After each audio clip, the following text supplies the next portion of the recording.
நிச்சயமாக சலோமி. நேற்று காலமானார் பவதாரணி. அவரது உடல் இலங்கையில் இருந்தது, தற்போது சென்னை கொண்டு வரப்பட்டிருக்கிறது.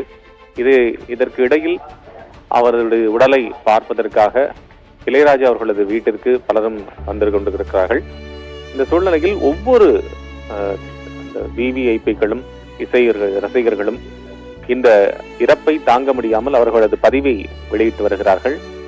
ஏஆர் ரஹ்மான், இசைப்புயல் ஏஆர் ரஹ்மானும் தான் முதலில் பணியாற்றி இருந்த இளையராஜா அவர்களது மகள் பவதாரனுடைய மறைவிற்கு எக்ஸ் தளத்தில் ஒரு பதிவை வெளியிட்டிருக்கிறார். தமிழில் முழுமையாக அவர் வெளியிட்டிருக்கக்கூடிய அந்த பதிவை நாம் படிக்கிறேன்.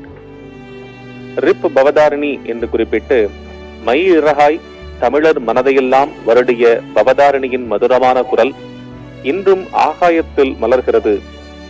காற்றெல்லாம் தீரா அதிர்வெழுப்பி ககன வெளியெங்கும் கதிரொளியாய் விரிகிறது.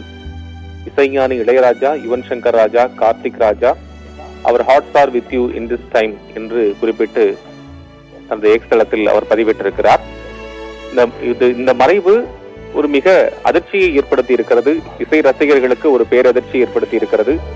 ஒரு வித்தியாசமான ஒரு பாடல், அந்த அவருடைய குரல், அந்த குரல் ஒரு நெகிழ்வுத்தன்மையை அனைவருக்கும் ஏற்படுத்தும்.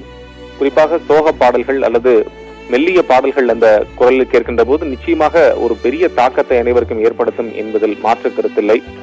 எப்படி ஜென்சி உடைய ஒரு குரலை கேட்கின்ற, பின்னணி குரலை கேட்கின்ற போது ஒரு தாக்கம் ஏற்படுகிறதோ, எஸ்பி சைலஜாவுடைய குரலை கேட்கின்ற போது ஒரு தாக்கம் ஏற்படுகிறதோ, அது போன்ற ஒரு வித்தியாசமான குரல் அமைப்பை கொண்டவர் பவதாரணி. கனிமொழி எம்பி அவர்கள் குறிப்பிட்டிருந்த போது கூட அவருடைய கவிதை வரிகளில் எழுதியிருந்த அந்த கவிதையை இளையராஜா அவர்கள் தான் பாடலாக பதிவு செய்தார். அந்த பாடலை முழுமையாக பாடியிருந்தார் பவதாரணி அவர்கள். அவருடைய மறைவு ஈடு செய்ய முடியாத ஒரு இழப்பு. ஒரு குறுகிய வயதும் கூட, 47 வயது என்பது மறைவுக்கான ஒரு வயது அல்ல. ஆனால் இந்த சிகிச்சை முழுமையாக முன்னரையே செய்திருந்திருக்கலாமோ என்றெல்லாம் கூட பலரும் தங்களது கருத்துக்களை சமூக வலைதளங்களில் வெளியிட்டு வருகிறார்கள். ஒரு நிச்சயமாக ஒரு பேரு அதிர்ச்சி தான். இசை சார்ந்திருக்கக்கூடிய, இசை ரசிக்கக்கூடிய, இளையராஜனுடைய இசை ரசிக்கக்கூடிய அனைவருக்குமே இது ஒரு பேரதிர்ச்சியாகத்தான் இருக்கிறது. அந்த வகையில் தான் தன்னுடைய இரங்கல் பாவையும் இரங்கல் செய்தியையும் ஏஆர் ரஹ்மான் வெளியிட்டிருக்கிறார், நெக்ஸ்ட் தளத்தில் வெளியிட்டிருக்கிறார். அதைத்தான் தற்போது நாம் பார்த்துக் கொண்டிருக்கின்றோம். அது மட்டுமல்ல, தற்போது இலங்கையிலிருந்து பவதாரணி அவர்களது உடல் தற்போது சென்னை கொண்டு வரப்பட்டிருக்கிறது.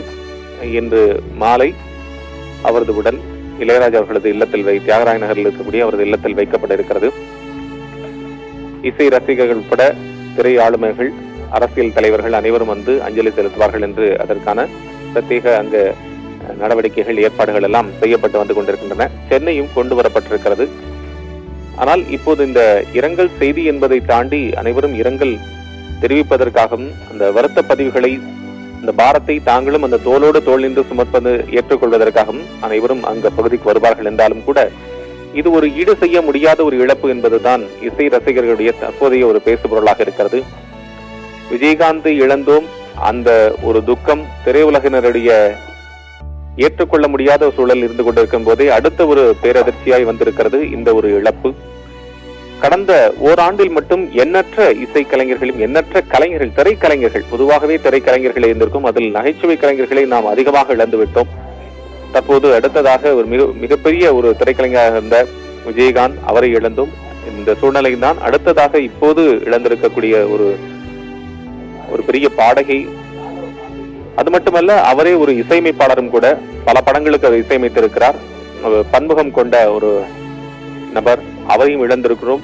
அந்த இழந்த துக்க செய்தி தாங்க முடியாமல் அவர்கள் அந்த தங்களுடைய பதிவுகளை வெளியிட்டு வருகிறார்கள். அப்படித்தான் தற்போது ஏஆர் ரஹ்மான் வெளியிட்டிருக்கிறார். அவர் வெளியிட்டிருக்கக்கூடிய அந்த பதிவு மிகுந்த முக்கியத்துவம் வாய்ந்து கொண்டிருக்கிறது.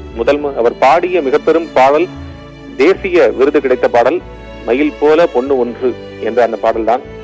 அதை குறிப்பிட்டு அவர் எழுதியிருக்கிறார். மயிலிறகாய் தமிழர் மனதையெல்லாம் வருடிய பவதாரணியின் மதுரமான குரல், அவ்வளவு மெல்லிய குரல், மதுரம் போன்ற ஒரு குரல். மதுரம் என்றால் இனிப்பு என்று ஒரு பொருள்படும். அந்த அளவுக்கு மெல்லிய குரல் இன்றும் ஆகாயத்தில் மலர்கிறது. அதை ஒரு இறப்பாக அவர் பார்க்கவில்லை. ஏன்னா இசைக்கலைஞர்களுக்கு எப்போதுமே ஒரு இறப்பு என்பதில்லை, எப்போதுமே ஒலித்துக் கொண்டே இருக்கும், எப்போதுமே கேட்டுக்கொண்டே இருக்கும் அவர்களது குரல், அவர்களது அந்த நினைவுகள் எப்போதும் இருந்து கொண்டே இருக்கும் என்பது போன்று அவர் ரஹ்மான் பதிவிட்டிருக்கிறார். காற்றில் தீரா அதிர்வு எழுப்பிக் கொண்டிருக்கிறது, ககன வெளியெங்கும் அனைத்து பகுதிகளிலும் இந்த அவரது குரல் ஒலித்துக் கொண்டிருக்கிறது என்பது போல ஒரு கதிர் ஒளியாய் விரிகிறது. எப்படி சூரியனுடைய கிரணங்கள் சூரியனுடைய கதிர்கள் விரிகிறதோ அது போல விரிகிறது என்று பதிவிட்டிருக்கிறார்.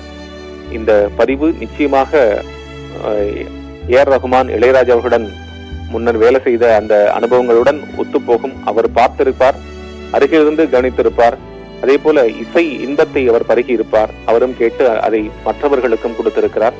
நிச்சயமாக இந்த இரங்கல் செய்தி அவருடைய மனதில் இருக்கக்கூடிய அந்த துயரத்தை வெளிக்காட்டுகிறது.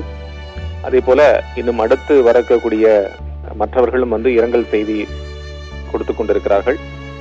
அதே போல இன்னும் சற்று நேரத்தில் பவதாரியினுடைய உடல் அஞ்சலிக்காக வைக்கப்பட இருக்கிறது என்கின்ற தற்போதைய தகவலும் கிடைத்திருக்கிறது. சலோமி, விரிவான தகவல்களுக்கு நன்றி கோபாலகிருஷ்ணன்.